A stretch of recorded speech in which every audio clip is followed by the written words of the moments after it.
It's week 8 of the NFL season, but I think I'm missing something. It's not football related, but it has to be done. Has to be done.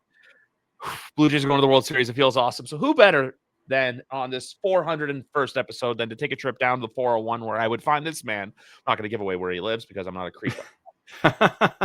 Host of the Sick Browns podcast. You've seen me on there. You've seen him on here. We're going to talk fantasy football. We're going to talk gambling because we're going to win some money and we're going to have fun doing it. Andy McNamara, welcome back to YWC Football Talk, my friend. How about them Blue Jays? Feels damn great. You gave me the title. A minute, 8 seconds in, he gave me the title. How about them Blue Jays? I'll tell you this, Griff, and it makes me feel very old because the last time the Blue Jays were in the World Series, 12-year-old Andy, was sitting in section 524B with my dad and saw Joe Carter hit the home run off of Mitch Williams. Incaviglia turned around to that left field fence, and history was made. And 32 years later, I'm much older, and we're back. I'm going to unage myself because my parents had sold those tickets that they had to that game, made a whole lot of money off of it, but also someone was 2 months from being introduced to this world. So it's truly something I've waited my entire life for. Wow. Look at that. It's going to be, it's going to be tough, but wouldn't be any fun if it wasn't. Exactly. But you know what's going to be tough and fun to figure out? This week's NFL slate, brought to you by Gents Boutique, as always. Thursday night, I'm going to keep my pick simple for this one. Chargers, Vikings. This is screams Chargers get right game. I know it sounds weird because Herbert played so well last week, but they need a win that kind of, instills confidence back in that team. And I just don't trust Carson Wentz. Yeah, like for Carson Wentz, has done a better job than I thought, to be quite honest. But I'm with you. And this division, like how much of a difference a couple of weeks make? Looked like the Chargers were ready to run away with this thing when the Chiefs were stumbling. Now they're 4-3. It's like, oh. This is a whole lot more interesting. Chargers need this game. So I'm with you. It's at home, and I think they get it done. It's that simple. I just think, you know what? Hey, get right game. Also, Minnesota to California as well. Not really the most fun trip in the world to take either, That's true. Yeah. I think it's I just think Herbert's good. Now fantasy-wise, Haskins looks doubtful. So it's going to be Kamani Vidal, and who knows, maybe there's some Nyheim Hines or somebody from the practice squad jumps up and euchers us as well. But, it's I think this is a Chargers game. This next one, I'm not even going to say anything because if you have this man in fantasy, you basically also are going to be very lucky. Bijan Robinson is going to do something very, very, very not so nice to that Miami Dolphins defense. You saw it firsthand last Sunday as your boys in Cleveland had a really good game against them. I'm not trying to diss anything from Cleveland, but we all know what Bijan Robinson's capable of. Someone as myself who's a Bijan Robinson fantasy owner, we all have to know what's coming here for the Miami Dolphins. All the fantasy points to Bijan Robinson. All of them. Quinshon Judkins, who's a hell of a back, and I think is going to be tremendous as he continues forward. 3 touchdown game. Like, Griff, I don't think it's crazy to think that, like, depending on the script, and if they keep feeding Bijan, like, I think 3 touchdowns is where the conversation starts. Like, this could be a historic fantasy day for Bijan Robinson, depending if they want to keep it simple. I think they should. The Dolphins have clearly quit on Mike McDaniel, who was wearing designer sunglasses in a rainstorm. That dude's weird, and that team is checked out. I want nothing to do with the Dolphins. I guess A-Chain is probably the only one. Malik Washington sneaky popped in a little bit here and there, so maybe him on a flex in a tough bye week. But otherwise, this is Bijan's show, man. Can I give you another pick for someone if you need a bye week relief, especially in the flex? Yes. Tyler Algier. I know Bijan's the man. Ooh, little relief maybe. Gets up. Yeah. Don't hate that. We've seen that even like a Moningave with Chicago, right? The other week, who's the rookie in Kansas City popped in a little bit. Yeah, if it gets to be a blowout, that's not bad. Low flex, I dig it. Yeah. Also spread for that one's 8.5 too. I would just take Atlanta outright. Next game, I'm going to go with the underdog for 1 of 2 reasons. I know their star quarterback's back, but I can't disrespect my friend this way. I haven't talked to you that much since about it, but the Baltimore Ravens, or Ratbirds, as you like to affectionately refer to them, are playing the Chicago Bears. And I really think the Chicago Bears have turned a corner now that they're 4-2, but this is a real test for them to where if they can handle a returning Lamar Jackson, but also too hamstring injuries are tricky. But I do think the Ravens win, but I do think if the Bears can look impressive and keep this one close, they're going to put a lot of people on notice as, hey, this ain't your Chicago Bears of yesterday. Right. And this is it's really a desperation game for the Ravens, right? At 1-5. Yeah. Like if you go to 1-6 and Lamar, and this is tricky because it's a hamstring. He's a running quarterback. Is it fully healed? Is he tentative? Does it get injured again? Because the drop off from Lamar, you lose anybody, loses their star quarterback, it's going to be a drop off. But that was a drop off to Cooper Rush. Like, yeesh. And I'm kind of with you. I think this is a nice road game for the Bears. I'd say before betting, this is when you sort of want to track up until like a little bit before kickoff, maybe, and just see if we can get a read on how healthy Lamar is or not. And if they're like, yeah, man, he's full go, then maybe I change my mind. But if there's still some hesitation, I like Chicago. I'm going to take Chicago at least to cover. It's kind of like how I call the little cop-out bet. There's another term that starts with a B that I'm going to say, but I'm not going to. But it's basically like, it's the cop-out bet. It's just, hey, cover the spread. It's 6.5 points. I think it's too many points to ask for on a return unless Lamar Jackson does return and is a true psycho. It's just I would rather go with what I know. If this was like 5 or 4, I'd probably lean Baltimore. But the 6.5 points just scares me, especially on a returning Lamar Jackson. Yeah. It's there's a few different ways you could go with it, which is never ideal. I think fantasy-wise, Bears is where the value is. Swift, stud. Bye week. Again, the Bears would have to run up the score on the Ravens for Monaghan to have another outing. So I would say Swift. We got to track Cole Kmet if he is out. Maybe Loveland a little bit. Finally getting some solo TE action. Only if Kmet is out. And, maybe a little Caleb Williams. That Ravens defense is not... We're conditioned to think the Ravens defense is tough and good all the time. It's not this year. So this could be a good, no matter how it ends up, could be a nice fantasy day for Chicago. Absolutely. Also to DJ Moore as well. Amanias Zacchaeus as well. They got some nice pieces there that can really spark your lineup if need be. And then for as impressive as the Carolina Panthers looked, you just got to think, I hate to say this, but if Buffalo doesn't get right here, I think that's a big red flag. It screams Bills get right game. If the Bills smash. Here's the other thing too. Bills are 4-2 on the year. They're 2-4 against the spread. Interesting. Yep. Interesting. Also, it's going to be Andy Dalton in at quarterback, which at first it's like Andy Dalton, and then you stop for a second. And you're like, Andy Dalton last year proved it again, is a professional veteran quarterback. What that means is the old, and hey, we've seen a resurgence of the old dudes going off this year. Joe Flacco, Aaron Rodgers, right? I'm not saying the Panthers are going to win because I don't think they will, but I wouldn't necessarily write off all the fantasy options for the Panthers because of Andy Dalton, because he can still distribute the football. That being said, Griff, man, I think if there was a lock of the week, Bills smash. Take the spread, take the money line, take everything. There is no way they lose 3 in a row, and especially not to the Carolina Panthers. I would be absolutely flabbergasted. That's the same thing too. Carolina's looked really good, but I think this is not so much a come back to earth game for them. But because if the Bills don't get right here, that's where the conversations start happening. Because guess who's coming into Buffalo next Sunday? Is it the Patriots? It's the Kansas City Chiefs. Oh, the Chiefs. Oh, boy. Yeah. That's still a must-win game because whoever wins that game, the narrative coming out is going to be, this team's built for January. This team's not. Sure.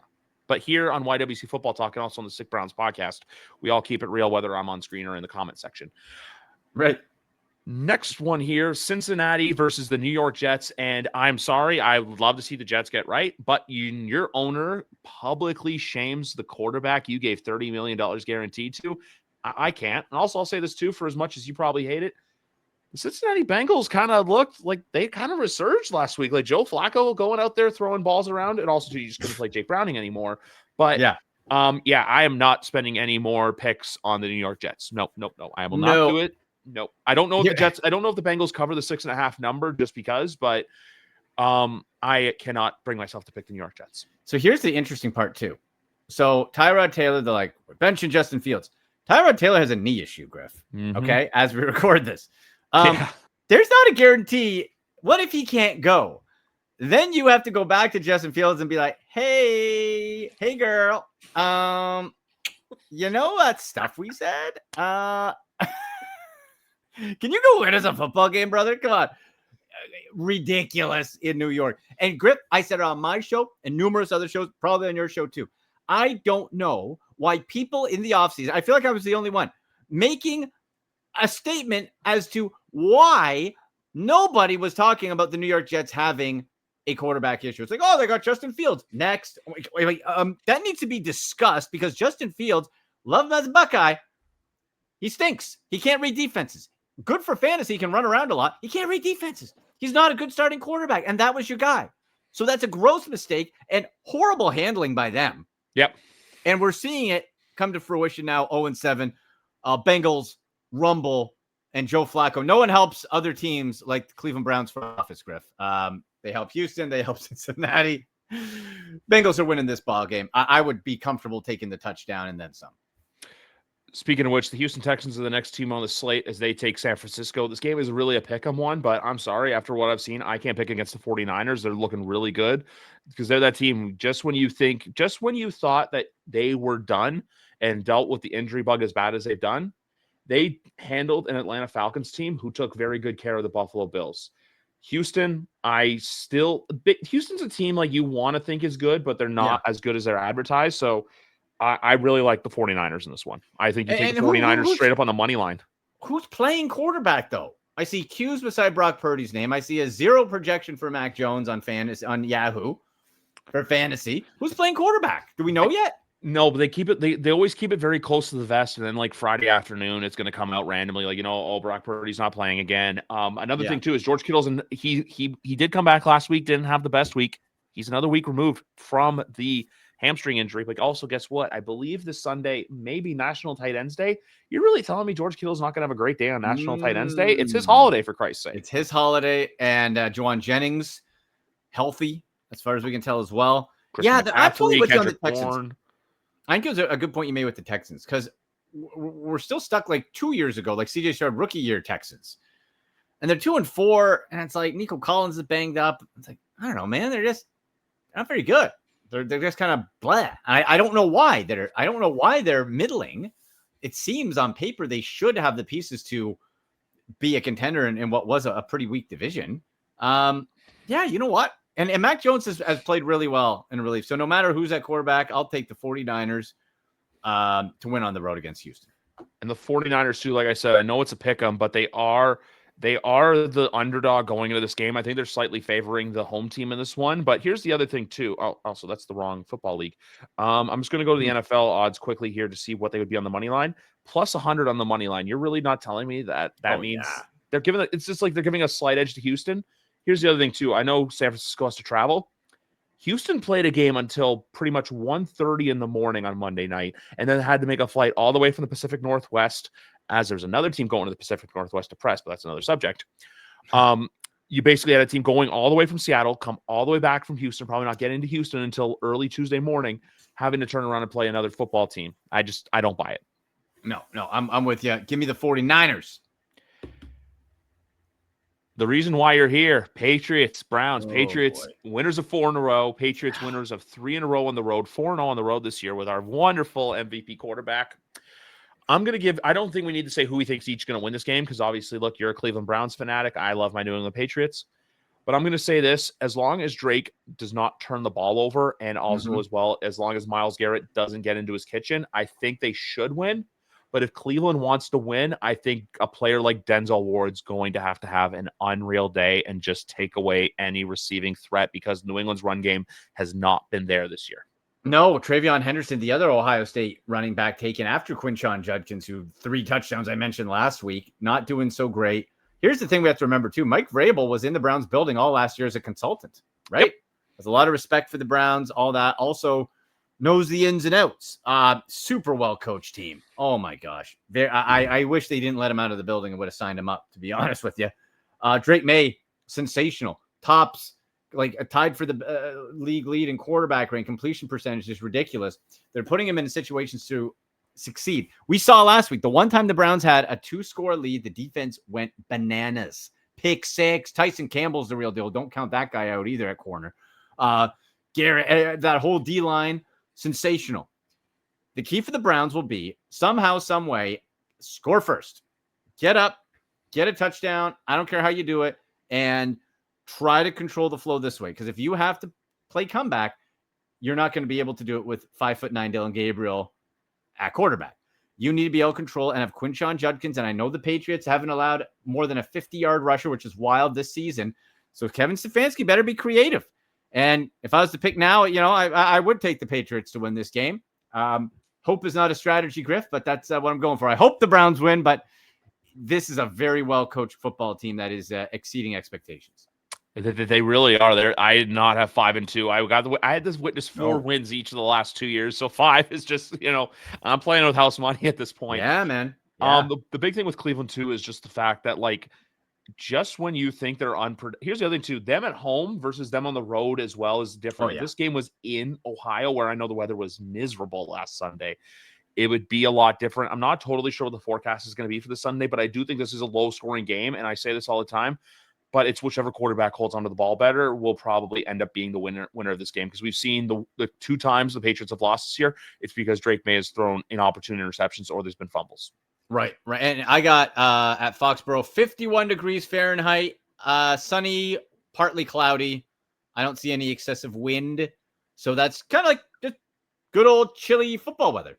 That is, if you look up football weather in the dictionary, that is exactly what you have, perfect. Especially for New England football weather. Chuck it up. And that benefits Drake May, not so much my Hawaiian rookie 5'9" quarterback. I'd rather have that Hawaiian than the one in South Beach right now. Yeah, right. Next game is an NFC East rivalry where the New York Giants look to sweep the Philadelphia Eagles for the first time since 2007. But I learned something this week that makes me believe this isn't going to happen, and this is going to be the Eagles' day. What? The Eagles are wearing their Kelly green uniforms at home. I don't know the stat, but I know that is a thing.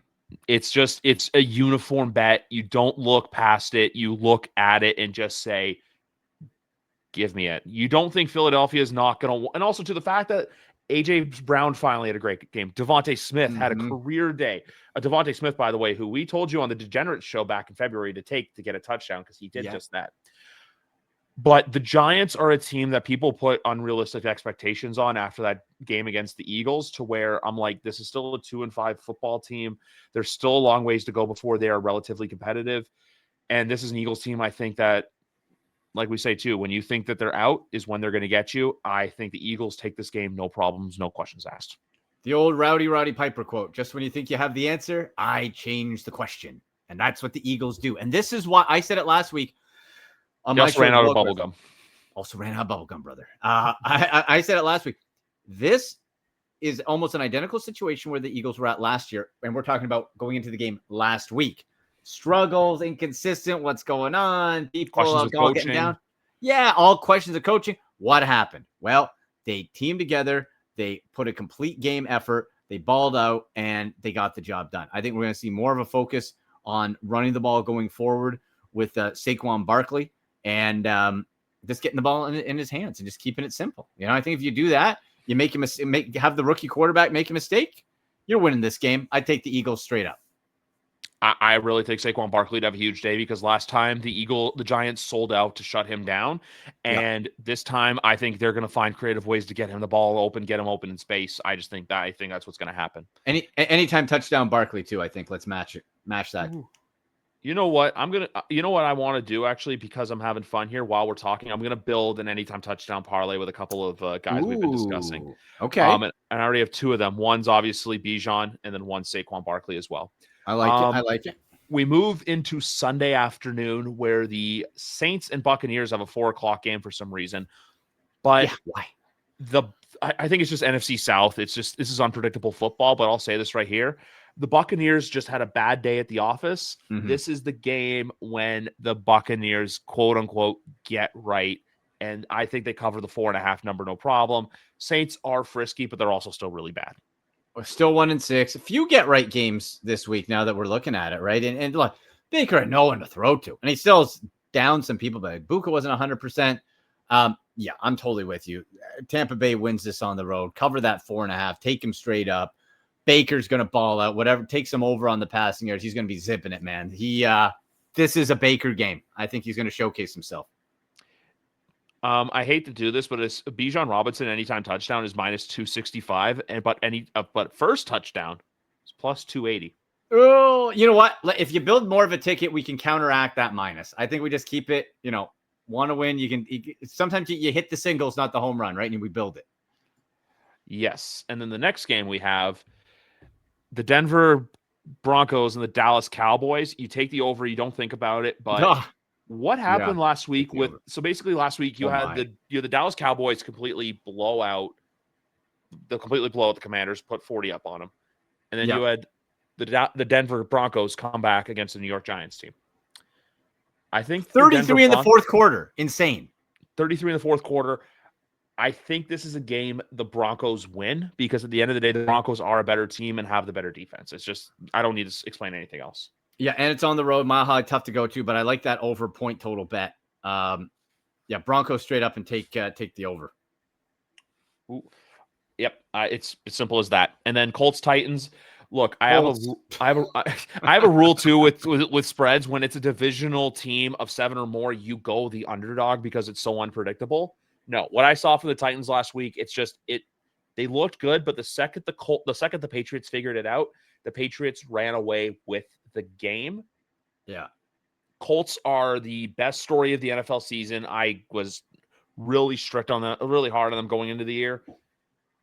You want to talk about fantasy resurgences? Jonathan Taylor, Michael Pittman, Alec Pierce.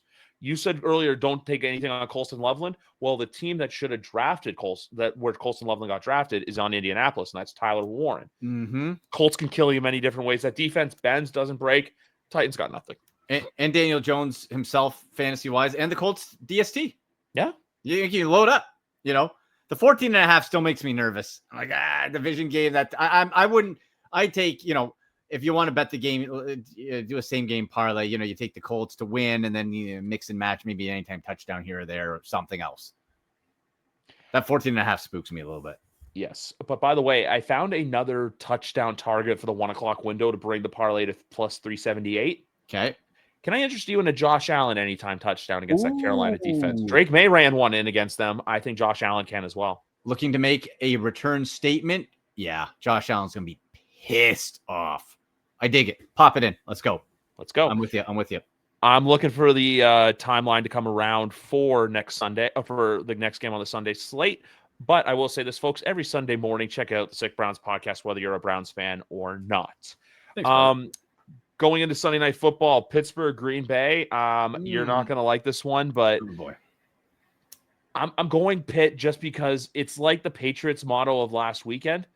They're not going to mention that Aaron's got something to play for, but everyone's going to know that Aaron Rodgers is going to want to beat the Green Bay Packers. It's that Michael Jordan, and they made it personal. So I think the Packers win this one, but I think this is going to be a really close game. I don't know if I trust the Packers win. The Steelers win, but I think the Packers can cover that 3.5 point number. I think this can be a field goal game.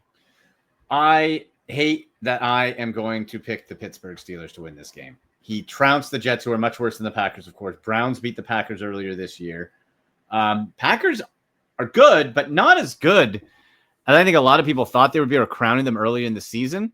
Pittsburgh, we know what Pittsburgh is, Griff. They'll grind you. They'll bring you into the mud, and they'll dirty hits, and they're just ratty little buggers. And I just think they grind it out, man. And Aaron Rodgers gets the W.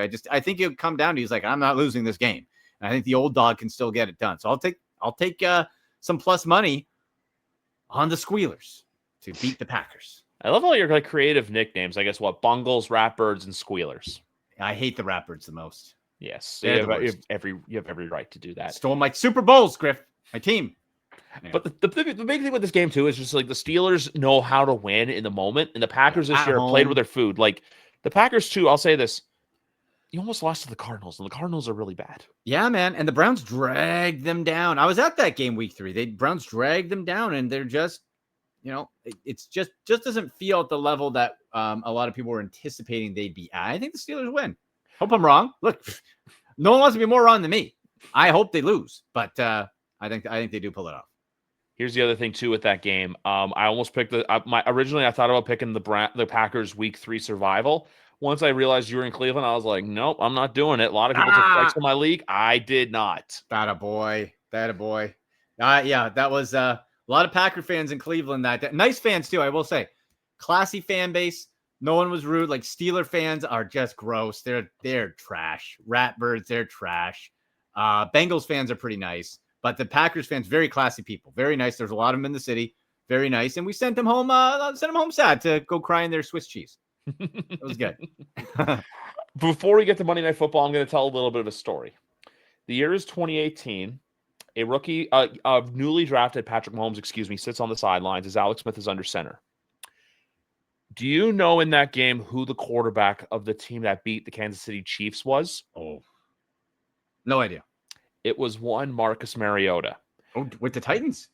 Yes, and guess who's starting for the Commanders this coming Monday night in Arrowhead Stadium on Monday Night Football against the Kansas City Chiefs? Ooh, that's right. Jane Daniels, looks confirmed. And by that term, guys, you're in Bimageddon hell for your fantasy team this week. I know it's like Marcus Mariota. Fantasy, I don't care how he's real life.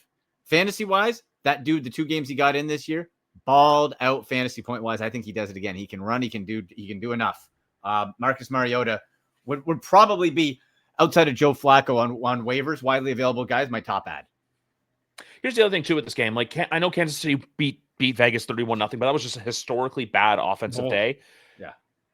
The Commanders' offense is not what the Raiders is. Our guy, Bill, is really showing why they went the right option with Austin Eckler out for the year with a torn Achilles.